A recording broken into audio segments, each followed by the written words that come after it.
In this video, I'm going to teach you how to stop overthinking once and for all. Being lost up in your head, unable to really be present in a moment, and constantly catastrophizing about your life or going to the worst case scenario in every situation.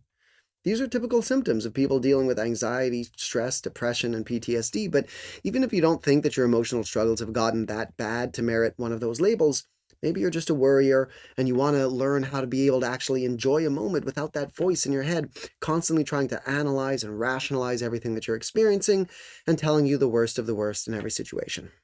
Well, we're going to crack that code here today. First, let's talk about some of the main methods that people try to use to conquer their overthinking and why they're never really going to get you to where you want to go. The first thing that people tell me all the time is that they use affirmations and gratitude to try to combat their negative thoughts. And look, affirmations and gratitude are lovely things. They can be helpful in some moments, and certainly in the long run, the more time that you spend thinking positive thoughts as opposed to negative thoughts, the better off you'll be. That's definitely true. I like to tell my clients, imagine your mind like an open field of grass. Fresh field, it's never been touched. Now imagine you walk through that field once. Well, you barely leave a mark. But if you walk through that same field 100 times, 1,000 times, 10,000 times, you'll start forming a path. The grass, where you're walking, will get worn down and stop growing, and a pathway will start becoming clear. A pathway so clear, in fact, that you'll never even think about walking any other way through that field ever again. Well, your mind does that same thing too. Every moment of every day, with every thought and every action, you're paving certain neural pathways in your brain that your mind starts getting used to, and it will start going down that pathway naturally on its own automatically when you're not really paying attention. So every negative thought is helping to pave a negative pathway, and every positive thought is helping to pave a positive pathway. And if you don't take some control of that, your mind will get used to negative pathways more often. So yes, gratitude and affirmations have their place, and you should use them as appropriate. I'm just saying that they're not an ultimate solution to the problem of overthinking. And that's because the thoughts themselves are a symptom. They're not the root problem.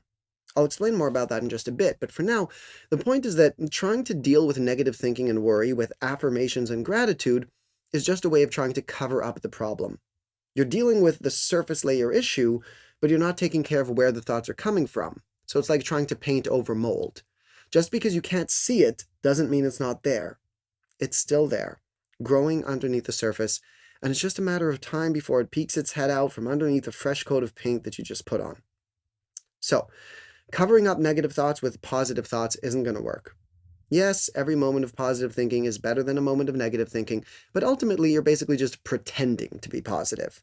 Your subconscious knows that that's not really how you feel and that it's all just an act, so you're never really going to truly change in the long run. So that's method number one that people try. Second method, a lot of people try to analyze their negative thoughts so that they can rationalize to themselves why the thoughts are inaccurate. And they think that if they can figure out logically that the negative thoughts they're having aren't real or true, then the thoughts will go away. In fact, I know a lot of therapists that instruct their patients to do this, and it honestly drives me a little nuts. There are two main problems with this one. The first is kind of the same as before. Ultimately, you're just trying to cover up negative thinking. This time you're trying to cover it up with a logical deduction, as if the negative thoughts are coming from a place of logic in the first place. But again, the thoughts are a symptom of a deeper problem. They are not logical. They never were. And some part of you already knows that. So, trying to solve an irrational problem with logic and rationality is never really going to work. Even if it helps in this moment for this particular negative thought that you're having right now, as I mentioned, that negative thought is a symptom of a deeper problem. So one of two things is going to happen. Either your mind will accept that, okay, this particular negative thought isn't real, so I can let this one go, but then your mind will just move on to some other negative thought in a second or two because your mind is programmed to seek negative thoughts in that moment. And again, I'll explain why that is in a bit, but for now, whether it's this negative thought or another one, your mind is going to find something to worry about because it is absolutely determined to find something to worry about in that moment.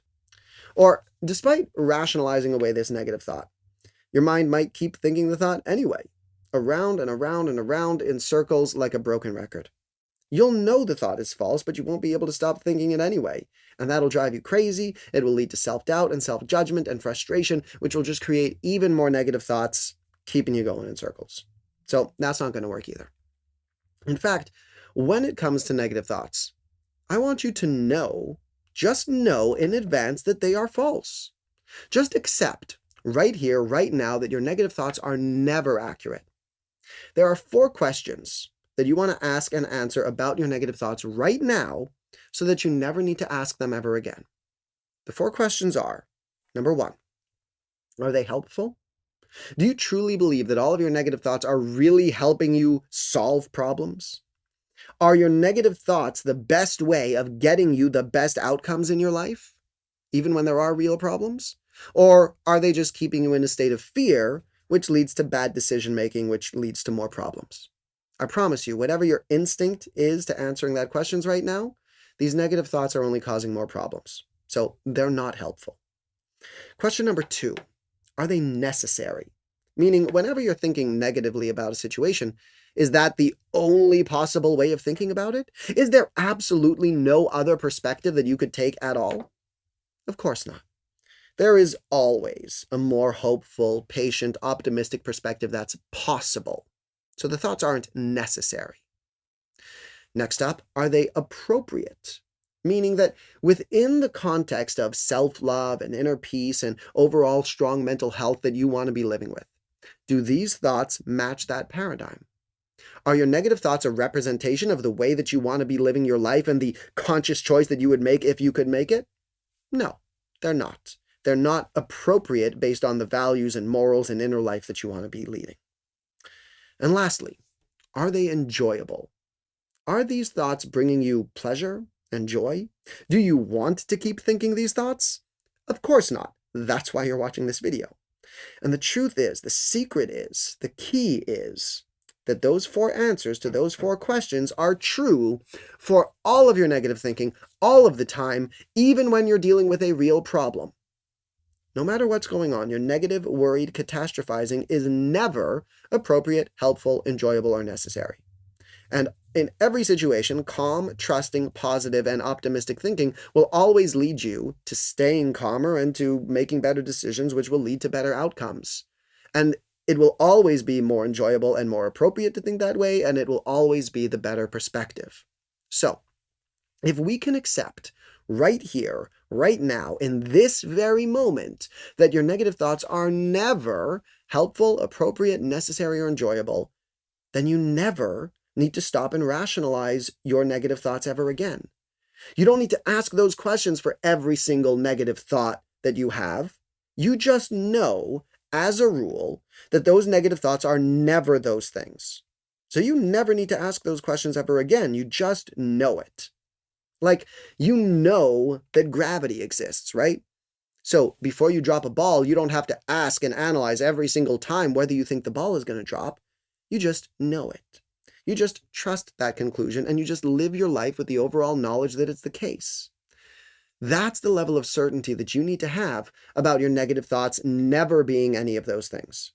So, anytime you catch yourself in a negative thought cycle, you don't need to ask and analyze if each one of those negative thoughts, one at a time, is any of those things. You just know that they're not. And by knowing that they're not, you can stop engaging with them so much, you can put them aside and move on to the next steps of how to really solve this. Okay? Last up, we have meditation. This is a big way that people try to deal with their overthinking, and I'll just touch on this one quickly. Meditation can be helpful if you're using it as an opportunity to practice a skill. And it is a crucial skill that we'll need in order to conquer our overthinking. But if you're just using meditation as a coping mechanism, it'll be somewhat useless. The difference is that if you use it as an opportunity to practice a skill, then you can use that skill in your daily life even when you're not meditating. But if you're just using meditation as a coping mechanism, meaning that when your overthinking gets really bad, you try to remove yourself from the situation and go meditate to calm yourself down, you're never learning how to truly break the pattern that's creating the overthinking in the first place. So once you come out of the meditation, you still have the same internal patterns as you had before you started the meditation, so the whole cycle will just start again, and nothing will ever change in the long run. It'll just be a pattern of letting overthinking build up, then meditating to calm it down, then letting it build back up, then meditating to calm it down. Over and over and over again for the rest of your life. You'll never be truly free from this pain. Okay, So how do we solve this? Well, you need to understand what's really going on here. If you've watched some of my other videos, such as the subconscious cycle secretly controlling your life or how to handle any trigger, then you'll remember the feedback loop between the three elements of your experience that I was talking about. Your experience of reality is broken down into thoughts, emotions, and sensations, and there's a constant cycle going on between those three elements. You keep running from the uncomfortable feelings and sensations inside of you because you don't know how to deal with them, and your mind is doing its best to try to make sense of how you feel and to make sense of those emotions and sensations and to protect you from imagined threats that it's coming up with because it's actually afraid of what's inside of you. So this is where the thoughts are really coming from. They're not rational or logical. They're not accurate representations of real-life problems or anything true outside of yourself. They're manifestations of your emotions and of you being stuck in a state of fight or flight. They're reflections of your fear. Your mind is tuned to the all-day fear radio station because that's the underlying emotion that you're in, and because your body is stuck in that stress response. So using affirmations and gratitude is like trying to request a peaceful song from the DJ. Even if the DJ agrees to play your song, you're still tuned to the fear station. So the next song coming up is going to be a fear song again. And using logic and rationality against your thoughts is like debating the DJ.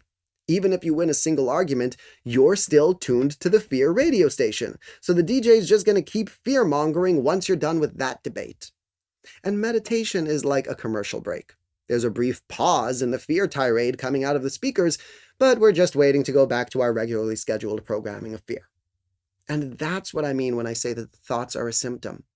You're not thinking negative thoughts because there's a rational and logical reason to think them. They're not accurate reflections of reality, and they never were, and some part of you knows that. They're the surface-level representations of an underlying state of fear that you're stuck in because you've never learned how to properly process the unresolved emotional energy that's been stuck inside of you for years. Your negative thoughts are an indication that your internal alarm is going off.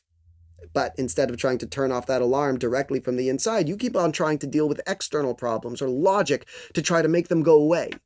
You keep trying to deal with the perceived threat that the alarm is purporting to tell you about, but the alarm isn't going off because there's an actual threat. It's going off because its sensors are broken. Your body is sensing fear even when there isn't anything to be afraid of, and that's what we really need to deal with. So here's the simple truth of the matter. Your energy, attention, and focus needs to go somewhere. Like people ask me, Benjy, how do I stop thinking? And the answer is that you can't just stop thinking. That's impossible. Because like I just said, your energy, attention, and focus needs to go somewhere. You can't just shut off your brain and your internal experience entirely.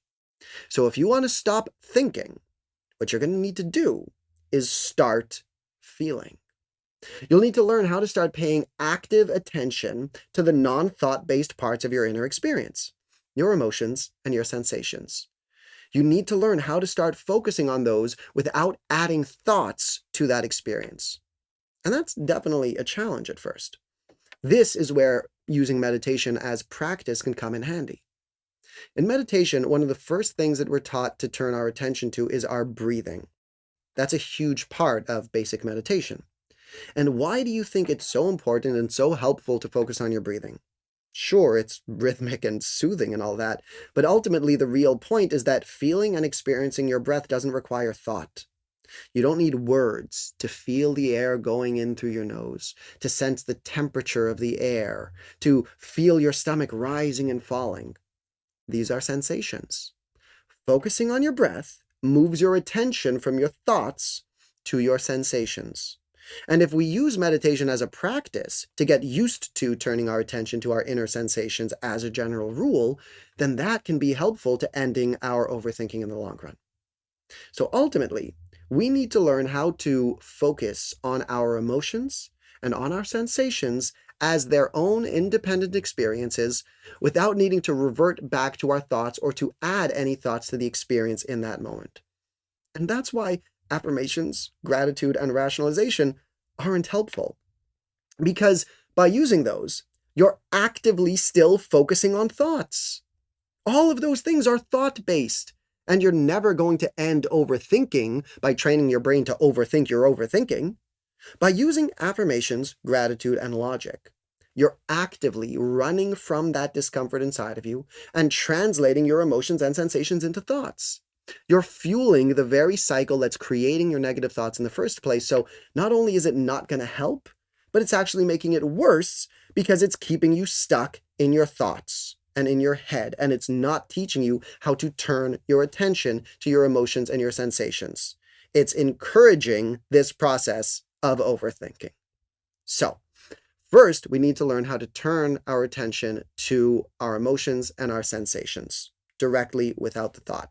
And once we can accomplish that, the next goal will be to learn how to help your body start purging and processing the unresolved emotional energy that's underneath these negative thoughts in the first place. And you can learn more about how to do that by watching this video over here. Ultimately, the only way to stop overthinking is to finally let go of the fear that's creating these thoughts in the first place. So, click on this video over here, and I'll show you how to do that.